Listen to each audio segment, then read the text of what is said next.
एक सीने तक मुशाबे, एक वहां से पांव तक हुस्ने सिबतैन, उनके जामों में है नीमा नूर का और साफ शक्ले पाक है, दोनों के मिलने से आया खते तौअम में लिखा है ये तो बरका नूर का, तेरी नस्ले पाक में है बच्चा बच्चा नूर का, तू है ऐने नूर तेरा सब घराना नूर का। नारे रिसालत मसलके आला हजरत खलीफे हुजूर गुलजारे मिल्लत जिंदाबाद पर भी है। इस वक्त दो हदीसें आपके सामने पेश करने जा रहा हूं। यह मेरी तकरीर का बेहतरीन हिस्सा है जिसे आप तवज्जो के साथ सुनिए। पहली हदीस मुस्लिम शरीफ की है और दूसरी हदीस तिरमिजी शरीफ की है और दोनों का मफहूम तकरीबन एक जैसा है। तवज्जो चाहूंगा भाई, दोनों का मफहूम एक जैसा है। कुरान के बाद जिस किताब का सबसे बड़ा मकाम है वो है हदीस की किताब बुखारी शरीफ, और बुखारी शरीफ के बाद जिस किताब का सबसे बड़ा मकाम है वो है मुस्लिम शरीफ, और मुस्लिम शरीफ के बाद जिस किताब का सबसे बड़ा मकाम है हदीस की किताब वो तिरमिजी शरीफ है। तो पहली हदीस मुस्लिम की है और दूसरी हदीस तिरमिजी शरीफ की है। पहली हदीस मुस्लिम की है जिसके रावी हजरत ज़ैद इब्ने अरकम है। वो कहते हैं, हजरत ज़ैद इब्ने अरकम कहते हैं कि एक बार आका करीम सल्लल्लाहु अलैहि वसल्लम ने मक्का शरीफ और मदीना शरीफ के बीच में एक जगह है जिसका नाम है मकामे जुहफा। क्या नाम है? मकामे जुहफा। मकामे जुहफा। और उस मकामे जुहफा के करीब में एक गांव है जिसे गदीर खुम कहते हैं। खुम उस गांव का नाम था और गदीर का माना, गदीर उस कुएं को कहते थे जो उस बस्ती में था, है ना। जैसे ये नानपारा है, नानपारा का क्या मतलब हुआ? रोटी का टुकड़ा। ऐसे ही हमारे रामपुर के करीब में उत्तराखंड में एक जगह लाल कुआं, हाँ, तो ऐसे कुएं कुएं नाम से बहुत सारे हैं। तो वो भी गदीर खुम उस जगह का नाम था। हजरत ज़ैद इब्न अरकम कहते हैं कि नबी करीम सल्लल्लाहु अलैहि वसल्लम गदीर खुम के पास खड़े हो गए और पहले तो अल्लाह के नबी ने खुतबा पढ़ा, अल्लाह की हम्दो सना बयान की, उसके बाद वाज़ो नसीहत की। तवज्जो चाहूंगा नदीम भाई। उसके बाद मेरे नबी ने फरमाया, ए लोगो करीब है, ए लोगो मैं अल्लाह का बंदा हूं, इंसान हूं, है ना। करीब है कि उसका फरिश्ता मुझ तक पहुंचे और मैं अल्लाह के हुक्म को कबूल कर लूं, यानी मुझे मौत आ जाए। करीब है कि मौत वाला फरिश्ता अल्लाह के हुक्म से मेरे पास पहुंचे और मैं अल्लाह के हुक्म को कबूल कर लूं, यानी दुनिया से चले जाऊं। लेकिन ए मेरे उम्मतियों, तुम मायूस न होना, तुम फिक्र न करना, मैं तो चला जाऊंगा। अना तारिकुन फीकुम सकलैन, मैं तो चला जाऊंगा, मगर दो भारी चीजें, दो कीमती चीजें तुम्हारे दरमियान छोड़ करके जा रहा हूं। अव्वलुहुमा किताबुल्लाह फीहिल हुदा वन नूर। उन दो चीजों में से पहली चीज है किताबुल्लाह, यानी कुरान करीम, जिसमें हिदायत है और नूर है। रावी हदीस हजरत ज़ैद इब्ने अरकम कहते हैं कि नबी ने हमें कुरान की तरफ तवज्जो दिलाई, यानी कुरान की तिलावत करो। उसके बाद मेरे नबी ने फरमाया, व अहलु बैती उज़क्किरुकुमुल्लाह फी अहली बैती, उज़क्किरुकुमुल्लाह फी अहली बैती। पहला है कुरान और दूसरे हैं मेरे अहले बैत। नबी ने दो बार फरमाया, मैं तुम्हें अपने अहले बैत के बारे में अल्लाह से डराता हूं। अहले बैत की इज्जत करते रहना, उनके हुकूक अदा करते रहना, उनके ख्याल करते रहना, मतलब कुरान पढ़ते रहना और अहले बैत से मोहब्बत। जोर से बोलो, अहले बैत से मोहब्बत करते रहना। हजरात, ये मुस्लिम शरीफ की हदीस पूरी हो गई। तब जज़ाकुमुल्लाह, मुस्लिम शरीफ की हदीस पूरी हो गई। अब इसी जैसी हदीस तिरमिजी की है। पूरे मजमे की तवज्जो चाहूंगा, एक एक भाई की तवज्जो। हजरात, अल्लाह के नबी हजरत जाबिर कहते हैं कि हज्जतुल वदा है, जब नबी ने आखिरी हज किया था, तकरीबन 1.25 लाख सहाबा किराम का मजमा था। हजरत जाबिर कहते हैं कि हज्जतुल वदा के मौके पर नबी अपनी ऊंटनी पर खड़े हो गए, ऊंटनी पर खड़े हो गए और इरशाद फरमाया, या अय्युहन्नास इन्नी तरक्तु फीकुम मा इन अखस्तुम बिही लन तदिल्लु किताब अल्लाह व इतरती अहल बैती। अल्लाह के नबी ने इरशाद फरमाया, ए लोगो, मैं तुम्हारे दरमियान ऐसी चीजें छोड़ करके जा रहा हूं कि अगर तुम उसे मजबूती से पकड़े रहोगे, मजबूती से थामे रहोगे, तो हरगिज हरगिज कभी गुमराह नहीं हो सकते। जोर से बोलो,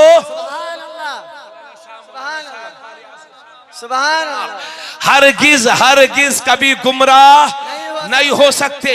पहली चीज है किताबुल्लाह यानी कुरान करीम, और दूसरे हैं मेरे अहले बैत। नबी ने फरमाया, कुरान पढ़ते रहना और अहले बैत से मोहब्बत करते रहना। अगर इन दो चीजों को मजबूती से थामे रहोगे तो तुम कभी गुमराह नहीं हो सकते, तुमको कोई गुमराह नहीं कर सकता। लेकिन हम देख रहे हैं, मेरे नबी ने तो गुमराहियत से बचाया था, लेकिन हम देख रहे हैं कि लोग गुमराह होते जा रहे हैं, गुमराह होते जा रहे हैं। हम देख रहे हैं कि नई नई जमातें निकल रही हैं, नए नए फिरके निकल रहे हैं, नए नए गिरोह निकल रहे हैं। जब नबी ने गुमराहियत से बचाया था तो लोग गुमराह क्यों हो रहे हैं, फिरकों पे फिरके क्यों निकल रहे हैं, जमातों पे जमातें क्यों निकल रही हैं? हजरात, गुमराह होने की वजह यह है कि मेरे नबी ने 2 शर्तें लगाई थी। पहली शर्त यह है कि कुरान को पढ़ते रहना, अमल करते रहना, और दूसरी शर्त यह है कि अहले बैत से मोहब्बत करते रहना। लोग इसलिए गुमराह हो गए क्योंकि किसी ने कुरान तो पढ़ा है मगर अहले बैत से मोहब्बत ना कर सके, और कुछ लोग वो हैं जो अहले बैत से मोहब्बत तो करते हैं मगर कुरान को पढ़ ना सके। अल्लाह का शुक्र है, हम सुन्नियों को कभी कोई गुमराह नहीं कर सकता, क्योंकि हमारे एक हाथ में कुरान है और दूसरे हाथ में अहले। नारे तकबीर, नारे रिसालत, मसलके आला हज़रत, अज़मते अहले बैत, खलीफे हुजूर गुलज़ारे मिल्लत, मुफ्ती तबरेज़ आलम साहब क़िबला। माशाअल्लाह माशाअल्लाह, जिंदाबाद जिंदाबाद, बहुत उम्दा, माशाअल्लाह। क्या कहना? अरे भाई, हम तो समझते थे कि हिंदुस्तान में यजीदी नहीं है, मगर बाज वहाबी मौलवियों की तकरीरें सुनी गई, वो आज भी यजीद को अमीरुल मोमिनीन तक कह रहे हैं। जी हाँ, बनारस के कुछ अहले हदीस मौलवी अभी भी तकरीर में कह रहे हैं ये मुसलमानों की आपसी जंग थी।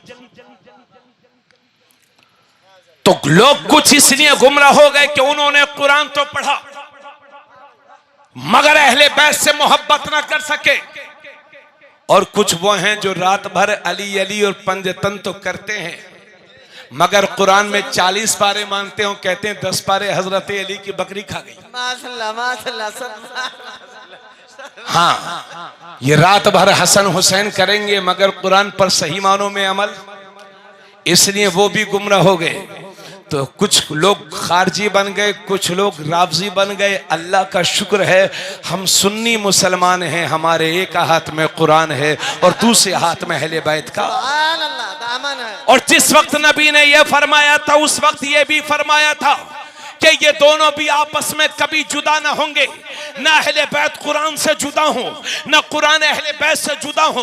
और दुनिया ने वो मंजर भी देखा कि नबी के सीने पर है हुसैन और नबी के सीने में है कुरान, और दुनिया ने वो मंजर भी देखा कि नेज़े पर सरे हुसैन बुलंद है फिर भी लबे हुसैन हिल रहे हैं, कुरान की तिलावत कर रहे हैं, क्योंकि हुसैन ना कुरान से जुदा है ना कुरान मेरे हुसैन से जुदा। नारे तकबीर, नारे रिसालत, मसलके आला हज़रत, अज़मते कुरान मुक़द्दस, अज़मते अहले बैते किराम, खलीफे हुजूर गुलज़ारे मिल्लत, मुफ्ती तबरेज़ आलम साहब क़िबला, अवामे अहले सुन्नत, जमालपुर का सुन्नी मुसलमान, महफिल में आने वाला मुसलमान। माशाअल्लाह माशाअल्लाह, जिंदाबाद जिंदाबाद। तशरीफ रखें, तशरीफ रखें, दुरूद शरीफ पढ़ें। अल्लाहुम्मा सल्ली अला सय्यदिना।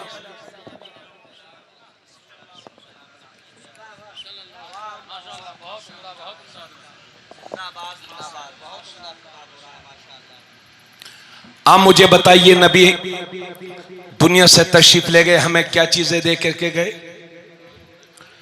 बोलो यार बोलो। कुरान क्या फरमाया? कुरान, हाँ अहले बैत, सही कहा थे वो, तुम ना ही सही सुनत हो। हाँ सुन लो तवज्जो के साथ।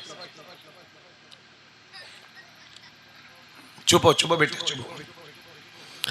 आका करीम सल्लल्लाहु अलैहि वसल्लम ने एक मौके पर फरमाया था, ए लोगों, जिस तरह से लोहे को जंग लग जाती है, इसी तरह से इन दिलों को भी जंग लग जाती है और दिल भी काले हो जाते हैं, गंदे हो जाते हैं।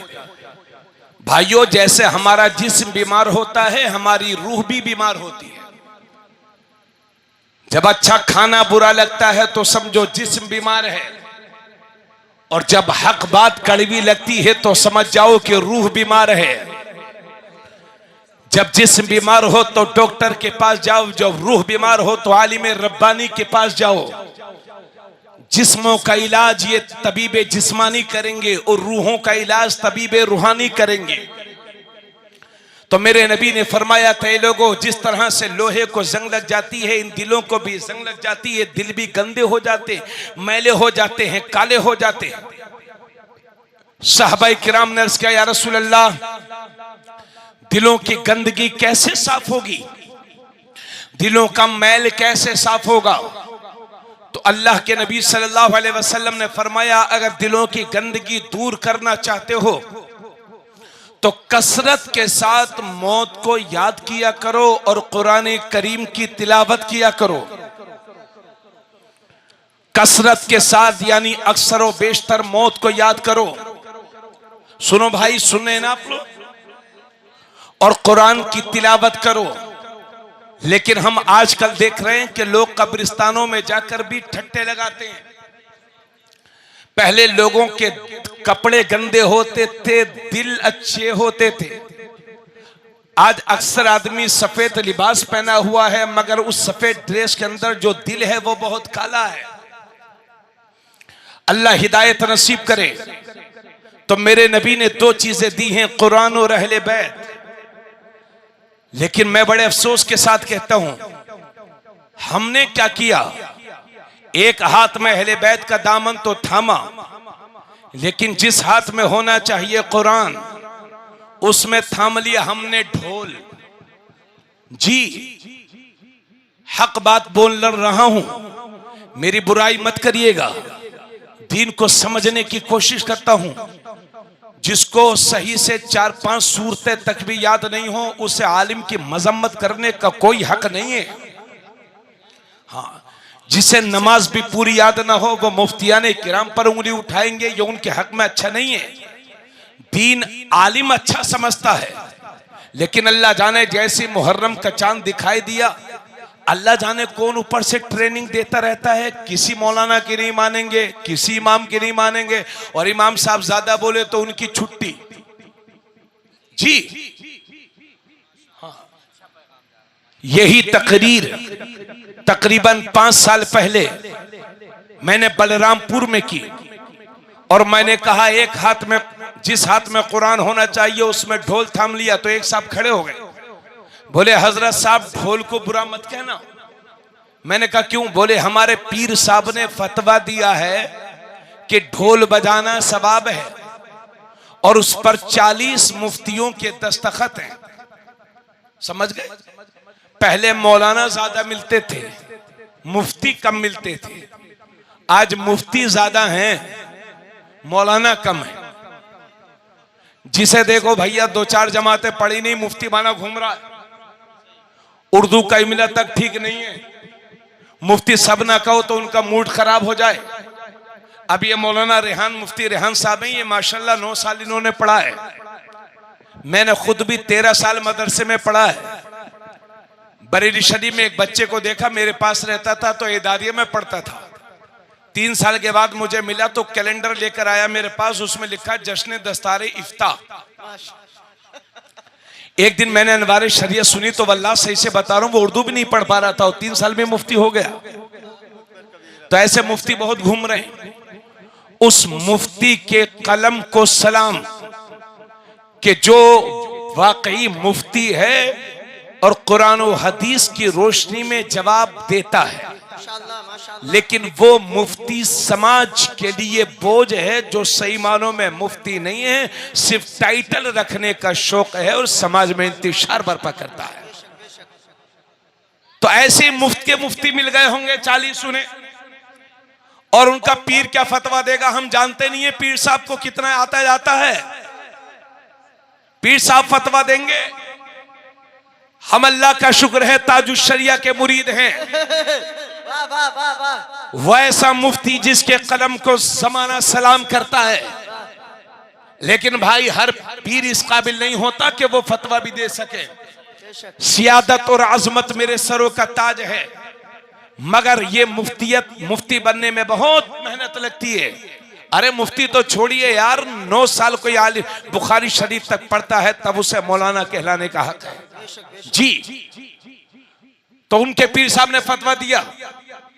अब जब वो खड़ा हुआ तो इधर से मजमा खड़ा हो गया।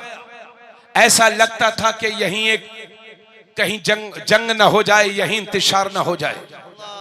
लोग खड़े हो गए गुस्से में, मारने पीटने की बातें उठने लगी कि मारो इसको मारो। मैंने कहा भाइयों बैठिए, इन्होंने सवाल मुझसे किया है, जवाब मैं दूंगा। मैंने कहा भाइयों आप लोग बैठियो, और मैंने उनकी तरफ मुखातिब होकर के कहा मेरे भाई चलिए मैं मान लेता हूं कि ढोल बजाने में सवाब है, मान लिया मैंने, मगर अब मैं आपसे यह पूछना चाहता हूं कि ढोल बजाने में ज्यादा सवाब है या कुरान की तिलावत करने में ज्यादा सवाब है? तो चेहरे की हवाइयां उड़ गई और शर्मिंदा होकर के वापस उसे बैठना पड़ा। मैं आपसे खुले लफ्जों में कहना चाहता हूं, ढोलों में इस्लाम नहीं है, बेशक बेशक ताजियों में इस्लाम नहीं है। हमारे इन ढोलबाजी ने कितने लोगों को वहाबी बनने पर मजबूर कर दिया। ए लोगों, तुम्हारी ये जिम्मेदारी बनती है कि अपने बच्चों को नसीहत करो और इन खुराफातों से बचाओ। हमने नानपारा में देखा कुछ लोग ऐसे हैं, बस मगरिब बाद शुरू हो गए तो रात के 11 बजे तक। और माफ करिएगा एक भारी जुमला कहने जा रहा हूं, सर पे पट्टी बांध ली या हुसैन, मुंह में गुटके हैं 2-4 और ये ढोल बजाने। और क्या होना है, चारों तरफ लड़कियां खड़ी हैं, औरतें खड़ी हैं, कभी इधर घूरते हैं कभी उधर घूरते हैं। ये है आजकल की ढोलबाजी, इसके सिवा कुछ और नहीं है। बहुत उम्दा, बहुत उम्दा। किसी की नहीं सुनते। अरे भाई दीन को आप ज्यादा समझेंगे या उलमा ज्यादा समझेंगे? मैं आपको मीठी मीठी बातें बता करके चला जाऊं और कौम बुरे काम में मुलव्विस रहे, मैं चाहता हूं यह अच्छी बात नहीं है। इसलिए हुसैन का साथी ढोल नहीं, हुसैन का साथी कुरान है। बेशक बेशक कुरान की तिलावत करो। और हमने बहुत सारी जगहों पर तकरीर की। अभी मैं 9-10 मुहर्रम को बिहार में था तो मैंने देखा वहां मेला लगा हुआ है और हर औरत के हाथ में लाठी, वहां लाठी चलती है, हर औरत के हाथ में लाठी। इतनी लाठियां, अल्लाह अकबर। अभी मैं 8 मुहर्रम की रात में मैं यहां था भिंगा के करीब में, हाँ रिहली बिशनपुर। और जब मैं वहां से वापस हो रहा था मैंने भिंगा में देखा रात के 2 बज रहे थे भाई साहब, और बारिश हो रही थी, बारिश हो चुकी थी, नालों में पानी भरा हुआ था, रोडों पर गारा था। सुनिएगा, और मेरी कौम की जवान बेटियां, औरतें लाली पाउडर और नए नए कपड़े पहन करके रात के 2 बजे मेलों ठेलों का चक्कर लगा रही थी, और मेरी कौम के ये नौजवान लड़के लोफर गर्दी वहां पर कर रहे थे। देख करके शर्म आ रही थी, अल्लाह अकबर, कि ये हुसैन पाक के नाम से ये हमारी कौम कहां से कहां पहुंच गई। अल्लाह अकबर। बोलो भाइयों, मैं बुरा कह रहा हूं, मैं सही बोल रहा हूं कि गलत बोल रहा हूं? 10 मुहर्रम को कैसे मनाया जाए? अरे नहीं, सब अमल करेंगे इंशाल्लाह इंशाल्लाह। पहले बहुत ज्यादा लोग, हाँ पहले बहुत ज्यादा बिगड़े हुए थे लोग, अल्लाह का शुक्र है, अब धीरे धीरे काफी हद तक सुधार आ रहा है। जी जी जी बेशक। इस बार हमने एक नया कारनामा और देखा अपने लोगों में। जब मैं नानपारा से गुजर रहा था तो कुछ राजा बाजार में कुछ बनियान बिक रहे थे, क्या शर्ट बोलते हैं उसको, हाँ टी शर्ट, और उस पर लिखा हुआ था या हुसैन, जी जी जी और रोजे हुसैन बना हुआ है। अरे जिन लोगों की पाकी का ऐलान मेरा रब कुरान में करता है, तुम उनको अपने पसीने से उनके नाम को माज़अल्लाह तकलीफ दोगे? अरे उनका क्या है, उनके चक्कर में मत पड़ो, उनसे ट्रेनिंग मत लो। वो तो अपने मजहबी पेशवाओं के लोगो लगे हुए बनियान पर छपे हुए लैट्रिनों में भी चले जाते हैं, उनकी आदत है, तुम मत सीखो। बेशक बेशक। हक है, बहुत उम्दा। यह आदत है तुम्हारे अंदर नहीं आनी चाहिए। बहुत उम्दा। अरे बोलो मैं गलत बोल रहा हूँ कि सही बोल रहा हूँ? सही है। हुसैन नाम है और उसको आप बनियान पहने हुए, आपका पसीना बदबूदार होता है कि खुशबूदार होता है? बोलो। बदबूदार बदबूदार। तो बोलो ये तकलीफ की बात है कि नहीं? बेशक। ये नाम हुसैन की बेअदबी है कि नहीं? है ना? इसलिए मैं आपसे अर्ज कर रहा हूं, असल में आज सुधार तो हो रहा है, लेकिन हमारे बहुत सारे नौजवान लोगों को हम देख रहे हैं वो हुसैनी बनने के चक्कर में शियों की रविश इख्तियार कर रहे हैं। चूंकि वो वीडियो देख रहे हैं, कोई काले कपड़े पहना हुआ है, कोई कुछ कर रहा है, कोई कुछ कर रहा है। अभी मैंने 11 मुहर्रम उल हराम को, यानी 11 मुहर्रम उल हराम को मैंने बहराइच शरीफ में तकरीर की। मस्जिद काजी चंदन में शहर के लोग, समझदार लोग आए हुए थे। लोगों ने मुझे बताया कि हजरत इस साल तकरीबन 40 से 60% लोगों ने, लड़कों ने काले कपड़े सिलवाए हैं और मुहर्रम में काले कपड़े पहने। ये शियों वाली आदतें तुम्हारे अंदर कैसे आ गई? मोहब्बत हुसैन सीखने के लिए आप शियों का सहारा लेंगे? इन हरकतों से बाज रहना होगा, ढोलबाजी से बाज रहना होगा। और आपको 10 मुहर्रम कैसी मनाना है सुनिए। आका करीम सल्लल्लाहु अलैहि वसल्लम जब हिजरत करके मदीना शरीफ तशरीफ लाए तो देखा कि यहूदी रोजा रख रहे हैं। तो अल्लाह के नबी ने यहूदियों से फरमाया कि आज के दिन कैसा रोजा रख रहे हो? तो यहूदी बोले कि 10 मुहर्रम उल हराम को हमारे पैगंबर हजरत मूसा अलैहिस्सलाम और उनका लश्कर, उनके लश्कर का फिरौन और फिरौन के लश्कर ने पीछा किया था। जब बीच पानी में पहुंच गए तो फिरौन और उसके लश्कर को अल्लाह ने डुबो दिया और हमारे पैगंबर हजरत मूसा अपने लश्कर के साथ दरिया से पार हो गए। तो शुक्राने के तौर पर हमारे पैगंबर हजरत मूसा ने 10 मुहर्रम का रोजा रखा था, तो हम भी 10 मुहर्रम उल हराम का रोजा रखते हैं। जब मेरे नबी ने यह सुना तो फरमाया कि हजरत मूसा के तुमसे ज्यादा हकदार हम हैं। क्या फरमाया? हजरत मूसा के तुमसे ज्यादा हकदार हम हैं। उसके बाद मेरे नबी ने खुद भी 10 मुहर्रम उल हराम का रोजा रखा और अपनी उम्मत को भी रोजा रखने का हुक्म फरमाया। बेटा तवज्जो देंगे जरा, हाँ गौर से सुनो, गौर से।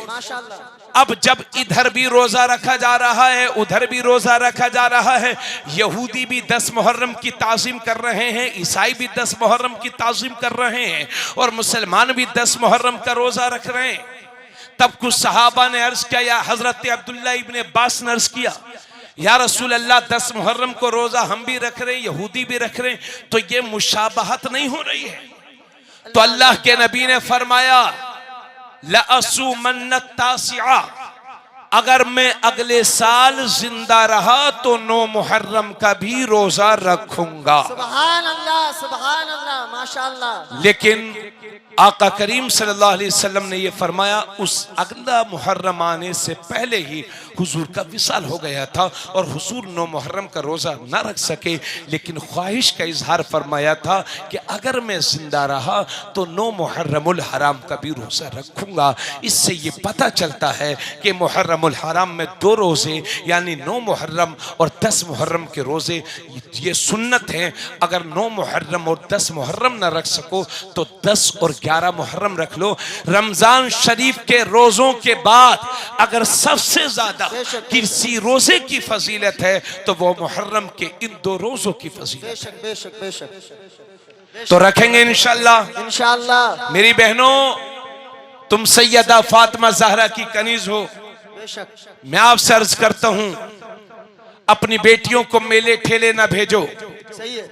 10 मुहर्रमुल हराम को रोजा रखो और अपने बच्चों के लिए अच्छा खाना बनवाओ। बेशक, बेशक। इसलिए कि हदीस शरीफ में यह भी है कि 10 मुहर्रमुल हराम के दिन जो अच्छा खाना बनवा करके अपने अहलो अयाल को खिलाता है, पूरे साल अल्लाह उसके रिज्क में वुसअत कुशादगी अता फरमाता है। सुभान अल्लाह, सुभान अल्लाह। ठीक है, तो आपको रोजा भी रखना है, सबीले भी लगानी है, खिचड़ा भी बनाना है, बिरयानी भी बनानी है और सबील भी लगानी है।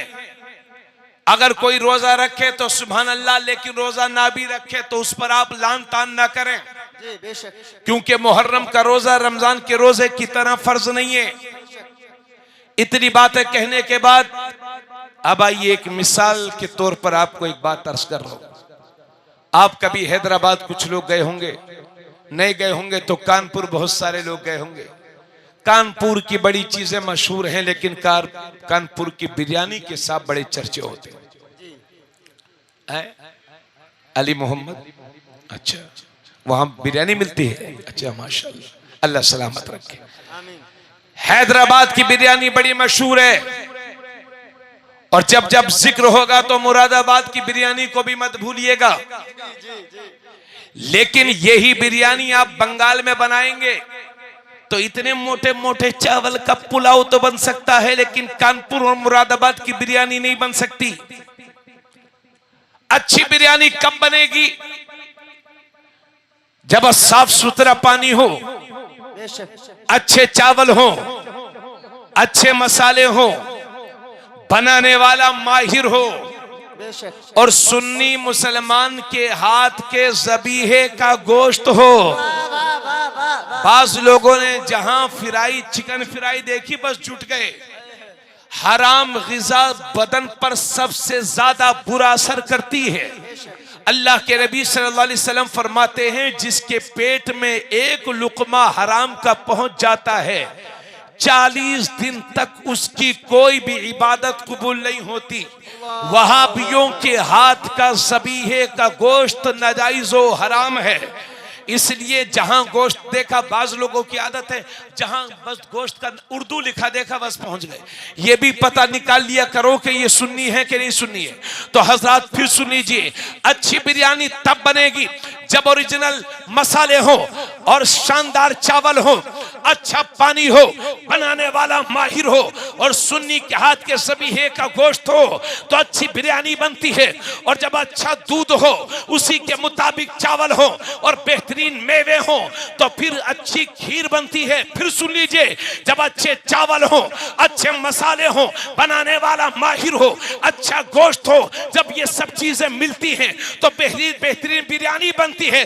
तवज्जो चाहूंगा, और जब नबी का नूर हो, अली का खून हो, फातिमा का दूध हो, जब ये तीनों चीजें मिलती हैं तो उससे बनने वाली जात को हसन और हुसैन। नारे तकबीर, नारे रिसालत, मसलके आला हज़रत, या हसन, या हसन, या हुसैन, या हुसैन।